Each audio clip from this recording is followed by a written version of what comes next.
Welcome to the Ari Fold Facebook Live Israel show brought to you by ILTV. For those of you who are not, who have not joined ILTV, ILTV is the only English-speaking Israel news channel that puts Israel actually first. We're not biased, we're objective, but we know who the good guys are and we know the bad guys are. So definitely check us out on the web, as well as follow us on the Facebook page, ILTV. Broadcasted out of Tel Aviv. I am right now broadcasting out of the beautiful rolling hills of Judea, Israel for the Israel show. Last time we were here, I spoke about the history of the Arab-Jewish conflict. And I called the Arab-Jewish conflict and not the Muslim-Jewish conflict, and certainly not the Palestinian-Israeli conflict. For those of you who did not see it, we'll try to put the link right below on last week's show. But I will give you a little sum up for those of you tuning in right now. We discussed the fabricated national claims of the Arabs who claim to themselves to be Palestinians, that the entire Palestinian national identity and entity is a fraud. It was developed and created in 1964 by Yasser Arafat, who was actually born in Egypt, and the PLO Charter, which was written in 1964, is the first time there was a national Arab-Palestinian anything, except in the 1930s when Egypt had a government called the All-Palestine Government. I'm talking about Arabs in this area itself. The first national entity for an Arab movement calling those Palestinians was in 1964. And again, that charter called for the murder of Jews, the annihilation of Israel, total destruction of the state of Israel, and in its place, a Arab country called Palestine. And again, like I mentioned last week, it was the first time in the history of the world that such an Arab country was attempted to be planned or created between 1940 and 1967. For those 19 years when Arabs had control over Judea, Samaria, Jerusalem, the Golan Heights, and the Gaza Strip. And just to reiterate what I said last week, Jordan was controlled of Jerusalem, Judea, and Samaria, all of it. Gaza was in the control of the Egyptians, and Syria had control of the Golan Heights. During those 19 years, between 48 and 67, there was no demand for a Palestinian state whatsoever. Certainly not on the lands that we were talking about that were already in Arab control. In 1964, that's 3 years before the Six-Day War, 3 years before any settlements ever existed. The PLO was created in 1964 with the goal of destroying Israel. Remember, 1964, there were no settlements yet. There was no occupation claim on Judea and Samaria. There was no West Bank claim against the Jews or Israel. And specifically in that year, when all their disputed areas, which the Arabs are claiming today are an obstacle to peace, all those areas were actually in Arab control, and peace did not arrive. In fact, those are the worst years when the PLO organization was actually created. So based on that introduction that I gave, I want to introduce you to a new plan, a new state plan that is brought up by the National Union Party in the Knesset. The National Union Party is a religious, Jewish religious right-wing party whose basic platform starts out with the historical, religious, and national fact that the land of Israel rightfully belongs to the Jewish people. That is not to say that non-Jews can't live here freely and have a happy life. That's not what it says. But nationally, religiously, and historically, the land of Israel belongs to the Jewish people before it belongs to anyone else. There is no Palestinian national claim or justified aspirations to this land, any centimeter of it. And the plan, again, at its base, says the second we destroy those false aspirations of those Arabs, there will be peace. Because any Arab who wants to live in the Jewish country called Israel and have a normal and beautiful life is welcome to do so, but they cannot live having those national aspirations which were created in 1964 with the goal of destroying Israel. You cannot have, on one hand, those aspirations and at the same time demand equality in the Jewish state when you want to destroy the Jewish state. It's ludicrous, it's ridiculous. And of course, the Arabs are turning to the left-wing world and left-wing liberal world, they'll call it. Not all liberals are left-wing, but the left-wing liberal world, and screaming victim. Well, when the Arabs say victim, what they're really saying is, well, we started a war to destroy the Jewish state, completely eradicated it and annihilate it. We failed, and therefore we're victims. So no, when you start a war and you lose, it doesn't make you a victim, it makes you a loser. Okay, so we got to take and strip them of that, oh, that poor victim. No, you wouldn't be a victim if you wouldn't want to destroy Israel. The reason you're a victim is because you lose wars and you fail time and time again at your attempt of destroying and annihilating the Jewish country. Again, that does not make you a victim. That makes you the loser at the war that you started. So the first base is destroy the national aspirations of the Arabs to build a Palestinian country on the land of Israel. So people say that's racist. No, that's not racist. That's called truth. There was never in the history of the world an Arab country, state, land, or anything else called Palestine, ever. Israel never occupied a centimeter, an inch from Arabs who call themselves Palestinians. In fact, Israel never occupied Palestine from anyone. The history is very, very simple. In 1947 and a half, the UN offered the Arab states a partition plan with the Jews. And they said, you will have the opportunity to build an Arab state in the area of Palestine, and the Jews will have the opportunity to build a Jewish state in the area of Palestine. No mention of the Palestine state as an Arab. It just didn't exist back then. And it wasn't the Palestinian Arabs who said no. It wasn't even offered to them. It was the Arab League. Okay, so these historical truths have to come out. And the only way they can come out is if you people right here watching right now share them. So please invite your friends right now to get on this information. So this new plan says the Arabs have 3 simple choices. Okay? The first choice is to decide that they want to live like normal human beings and have a happy life in the Jewish state of Israel. When that happens, we will make them immediate residents of Israel. Again, once they're proven not to support any terrorism, and terrorism by definition is any movement, country, or any entity that sees the destruction of Israel or part of Israel as a positive thing. They cannot believe in that, okay? They cannot fight for the Palestinian narrative and become a resident of Israel. They cannot fight for a narrative that was created to destroy the Jewish state and then ask for residency in the Jewish state. We're not playing these games anymore, okay? So the first thing is they can accept the Jewish state and live here as residents of Israel. What does it mean, residents of Israel? Well, they get full human rights, everything from education to healthcare, their roads and water, whatever they need to live a happy life, they will have given to them. Of course, they will have to pay taxes, some taxes to Israel. They will have all the rights in the world, infringed upon only one, the right to vote immediately. Okay, now, oh, that's terrible. Okay, listen. The situation in Israel is not a normal situation, okay? And therefore, there's no situation in any other country in the world like we have in Israel, where we have a population inside who want to destroy the country, okay? So you can't tell me that that's not democratic, like America is democratic or like France is democratic, because the situation is not the same. If France, England, America, or any other country in the world that's judging Israel would have a population of 1.5 or 2.5 million people who see the destruction of the country itself as a positive thing and one that should be taken action for, and they justify it with the fabrication of history, murdering the actual citizens of that country. In other words, if there was a movement in France who justified the murder of the French people, and again, I'm talking about the murder of innocent French people, I'm not talking soldiers or anyone else. They support the stabbing of women and children. They support the firing of missiles on Washington, D.C. or on Paris or anywhere else in the world, or on England, wherever you are. When there's an internal population of that who believes in the destruction of the country, then you can give me advice on how to deal with it. But you do not have that situation. Therefore, you cannot judge me the way you judge your own country. Therefore, these Arabs will have a very happy life without the ability to vote immediately in the general election. What they will have is they'll have the ability to vote over the control of their area. All security, every last bit of security will be in Israel's hands. There will be no PA police or any kind of army or weapons anywhere in Judea and Samaria in anyone's hands except Israeli security. Any Arab who seriously and sincerely wants to live peacefully and just go home with their wives and whatever it is and have children and go to work and be happy, they should be very happy with this idea. Now, for those talking about the right to vote, okay, right now in Israel, well, in Judea and Samaria, it's been 11 years since the Arabs living in Judea and Samaria under the PA, under their independent government, had elections, okay? They haven't voted in 11 years. Hamas either have not run elections. So let's not make believe that the right to vote is what's stopping this from happening, because they don't have a right to vote right now. Not only do they not only do they not have a right to vote right now, their leadership right now. Abu Mazen on the one hand is stealing money right and left. Hamas got $1 billion to Hamas from international aid. You're talking about poverty? How could they be in poverty? Well, they're in poverty because their leaders are stealing the money.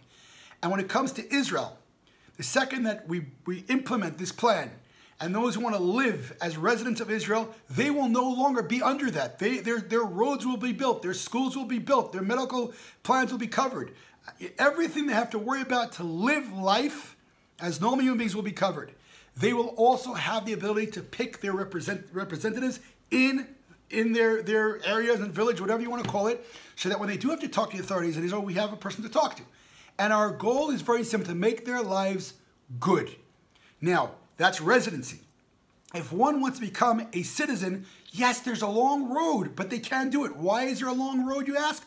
Well, because for the last 50 years at least, okay, the general public, by democratic vote, by the way, I'm talking about in Hamas and Gaza is over 80%, and when it comes to the vote in Judea and Samaria, the Arabs there who are not Israeli citizens, they actually shown support for the murder of Jews. The imams that are talking in the mosques and talking about murdering Jews on a religious definition, they were not thrown out of their mosques. And the majority of the people would not believe with their supremacy, real supremacy beliefs of murdering Jews. If they were the majority, the silent majority were those who couldn't stand those statements, they would have been thrown out, and they weren't. So therefore, the road to citizenship will be a long road, but it will be possible. What you have to prove is you are loyal to the state of Israel as the Jewish homeland. And you serve in the IDF, right? So now the issue is we have Arabs within Israel who do that. We have the Muhammad Zuhabis, we have a couple of people who are following me on Facebook, and I'm very much in touch with them, who are there. We have the Druze Arabs, we have the Christian Arabs who are Israeli citizens. They're there, and they're living a wonderful life. Things can be improved 100%. So any Arab who wants to live peacefully in the state of Israel, the door is open. Option number 2, any Arab, by the way, Israeli citizenship or not, who wants to leave the area and emigrate to any other, if he wants to emigrate to another Arab country or another Islamic regime, which I don't know why you'd want to do, but it's his choice. He wants to emigrate to a Western world, Australia, England, America, we will help you. We're not kicking you out. Those who want to leave, we will help you leave. We will pay you to leave, okay? We will give you stipends to help you set up your life wherever you want to set up your new life, anywhere in the world. Now, many people at this point say, oh, who's going to leave? You know, they're not going to leave. Would you leave Israel? Well, there are actually statistics that show those statements are just wrong. Over 20,000 Arabs are leaving Judea and Samaria, non-Israeli Arabs are leaving Judea and Samaria yearly. Okay, over 45% said they would like to leave the Gaza Strip under Hamas's control, by the way. Yes, and don't tell me that it's Israel bombed the heck out of Hamas. All right, just CNN has proven to be fake news. The channels have not reported honestly. Okay, Israel left Gaza completely in 2005. For those of you who don't know what Gaza looks like, it's on the Mediterranean Sea. It's a beautiful, stunning beachfront area. Israel left that area completely in 2005, uprooted violently against their will 10,000 Jews. There's not a single IDF soldier on the ground there. There's not a drop of Jewish blood in Gaza. 2005. We left over 300 greenhouses there, which was a multi-million-dollar flower business and vegetable business in Gaza. And the Arabs there immediately voted in by 80% a genocidal, radical Islamic terrorist organization by the name of Hamas, whose charter makes the elders of Zion look like Harry Potter. And I'm saying that literally, you can actually read it in English. Look up the Hamas charter in English. It's literally an anti-Semitic, like coming out of the roots of Mein Kampf, and I'm not exaggerating. Look at it. But 80% voted for them. They destroyed the greenhouses because they were actually Jewish, and they don't want Jewish greenhouses. They destroyed them, and they turned Gaza instead into an oasis in the Middle East. They turned it into a war zone. They shot over 20,000 missiles at Israel. Israel did react, but no, the Gaza Strip is not destroyed. Hamas leaders have mansions there. And they have full-time electricity as well. And by the way, Israel was not the one to shut off the electricity. It was Egypt, and it was the PA Abu Mazen. Because Abu Mazen is responsible for paying for Gaza's gas. And guess what? Abu Mazen is not paying. In fact, he told Israel to shut off the electricity. So it's not even about Israel. It's about their own people fighting their own people. So now you want to make a third. It's not going to work. We're not going to give them any more independence to make another country within a country within a country. In any case, we said 45% of the Arabs in Gaza and over 35% Arabs in Judea and Samaria would leave if they had money to do so. And so it's not, an imaginary, it's not, and again, I'm not saying everybody has to leave. Those who want to emigrate, we will help you do so with visas and money and everything else. Those who want to stay and live. There's one more option. And that option is for the Arabs who want to stay and fight for this fabricated national identity or claim called Palestine. You have your right to fight. It's no problem. But when you do fight, Israel will no longer be fighting with silk gloves on. We're taking off the gloves. We will no longer set our foot soldiers in to put themselves in danger because you're hiding out in a hospital, okay, or in a kid's school. We will drive tanks in, and our goal is to destroy the terrorists, and we will allow any Arabs who do not want to support and do not believe in those terrorists to have a safe place, right, it's a buzzword, safe place by Israel. No problem, but you are going to have to separate yourselves from the terrorists. If you cannot clearly separate yourselves from the terrorists, then I'm sorry, you're part of the problem. 3 choices. Stay and live your life under the Jewish state of Israel. 2, leave and we'll help you leave. 3, fight. Those are the only 3 choices. And the reason that there are the only 3 choices is because every other option we tried. First, the left wing was talking about coexistence. Let's make coexistence. Arabs and Jews, we live together, right? The only person who spoke about separation 30 years ago was Rechavam Ze'evi from the Moledet Party in Israel, who said there will never be coexistence. We have to separate from the Arabs. Jordan should become Palestine, the Jews should be in Israel, and we'll have peace amongst Israel. And the leftists called him a racist because he said separation. They said, you are a racist, you're a fascist. A whole slew of words they call him because he said separation. Well, guess who's saying the word separation today? They call it hipardut in Hebrew. It's the left-wingers. They're now saying hipardut, we want to separate from the Arabs. You want a divorce from them. It's no longer racist. Now it's okay. Now it's called peace. That's called, peace activists when they say separate. Because what works for the left, or what the left deem to be okay, is only okay when they agree with it. Second, they disagree with it. It's racist, fascist, homophobe, whatever it is, hate poor people. That's the way it works, as Ben Shapiro always says. But the point is, today the left wing is saying separate from them. The only difference is they want to bring them into areas in the land of Israel and create another 23rd Arab state within the land of Israel and kick Jews out. They're justifying kicking Jews out by their religion. In other words, Jews cannot live in Judea and Samaria. The left want to kick the Jews out based on their religion and build another Arab state, although there's no historical right or basis for that whatsoever. Therefore, we've tried everything else. We've tried the coexistence. We tried the separation. It didn't work. We got out of Gaza. We gave them full control. What happened? Missiles. Nothing happened. We gave Arafat guns. The stupid left in this country, in Israel, excuse me for the stupid, the idiocy left, the idiotic left, gave Yasser Arafat arch-terrorist guns, and the guns were turned on Israel. And the more concessions we made for the Arabs, the more terrorism hit the streets, the more Jews were murdered, and the more Arabs were murdered as well. The more concessions Israel made for the Arabs, the more war came. We got out of, we got out of Lebanon in 2000. They hiked up their missile artillery there in Lebanon until we had to go into 2006. And we had a ceasefire with them for 11 years now. And now they have more missiles in Lebanon than ever before. But the Israeli left says, oh, there's quiet. Like, they're so demented. They're so delirious in terms of what's really going on in reality. It's unbelievable. Right? Gaza, oh, there's quiet. What do you think the Hamas is doing? Twiddling their thumbs? They're hiking up all their weaponry in Gaza right now. All right, I want to break. Those are 3 issues. That's a new plan. It's really simple. And again, we've tried everything else. It's time to try something new. I want to talk about the terrorist attack that happened this morning, or it was probably yesterday, in the north of Jerusalem. A Muslim terrorist, aged 37, married and father of 4, came to Har Adar, which is a Jewish town north of Jerusalem, with a work permit. He was given a work permit by the Israeli government, even a magnetic card, which means you're fast track. And he was already working in this area for years. He was working in this Jewish town, and he came to the gate. Every one of these towns that have people working in them who are non-Israeli citizens, they have security checks. So he came to the security check. He used his magnetic card, which is a fast track card. He came to the gate, and as soon as he got close to the gate, he pulled a gun and shot 4 Israelis, 1 Border Patrol IDF policeman, 2 other security guards were murdered, and a 4th Israeli security guard was in critical condition this morning. Thank God he's out of critical. This is in serious condition, however. Now, I want to explain to you what happened here. This was a non-Israeli Muslim, okay, who lives in one of the Arab villages around Judea and Samaria. Israel gave him a work permit.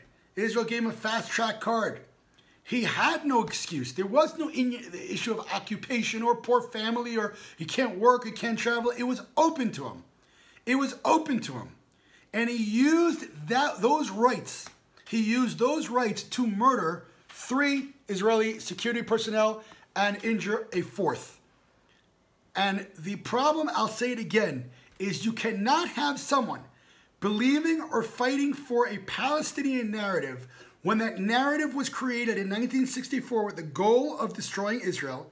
You can't have someone holding up and fighting for that narrative and at the same time give them a work permit. It doesn't make sense.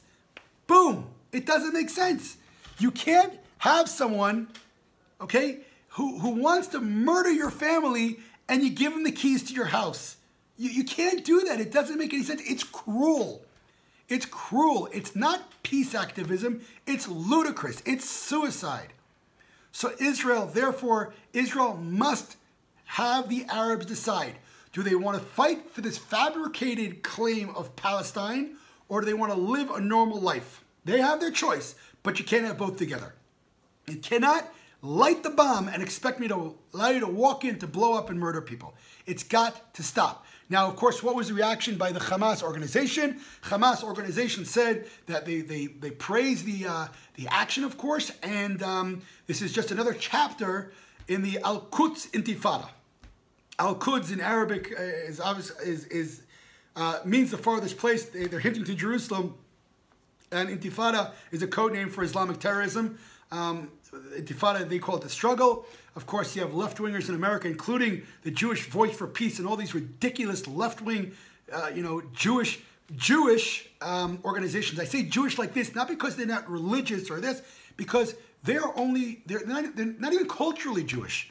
They're hereditary Jewish. Their mother was Jewish, so they're Jewish. They have no connection to the Jewish religion. The only time they remember they're Jewish is to bash Israel, to raise a veil. Look, I'm Jewish, therefore I can't be an anti-Semite. Yes, you can. When you hold a different law for Jews than you do for the ones killing the Jews, you're an anti-Semite. I don't care if you're Jewish, Christian, Muslim, or Buddhist. It doesn't matter to me. In any case, Hamas calls another chapter in the Intifada. So when these campuses in America talk about another Intifada, they're pro-Intifada, let's not beat around the bush. They are pro-Islamic terrorism and the murder of innocent Jews. Period. End of story. Okay? What the conclusion has to be in terms of Israel is we have to realize, and the president of Israel, of course, said that we will continue striking down terrorism. All right, somebody take the mic away from this guy, please. I respect the president. I respect the prime minister of Israel. But you know what? Tweeting and putting on Facebook what you're going to continue fighting terrorists while you continue to make concessions to them does not help. Okay? You can't say we're going to continue fighting terrorism and then talk about a two-state solution with a man named Abu Mazen who wrote his doctorate on Holocaust denial. Okay? You can't talk about a partner named Abu Mazen who says he praises the Jewish blood that's spilled in Jerusalem. So don't talk to me about hating terrorism while you're making deals with them. All right? It's got to stop, people. No more. And the way it's going to stop is education, is getting the information and the information out there. So I'm asking everyone here who's watching this, please hit that share button and invite friends and family in to watch this and get the facts straight. I want to remind everyone, please, that all the opinions and statements that I made here are my own and are not connected in any way to the ILTV channel. I want to thank everyone for watching the show every time, and looking forward to seeing you next time. If you do want me to discuss an issue in Israel, you have a suggestion for a topic on the show, please put it in the comments below and let me know what your suggestion is. Have a wonderful, wonderful evening from the beautiful rolling hills of Judea, Israel. Good night, everyone.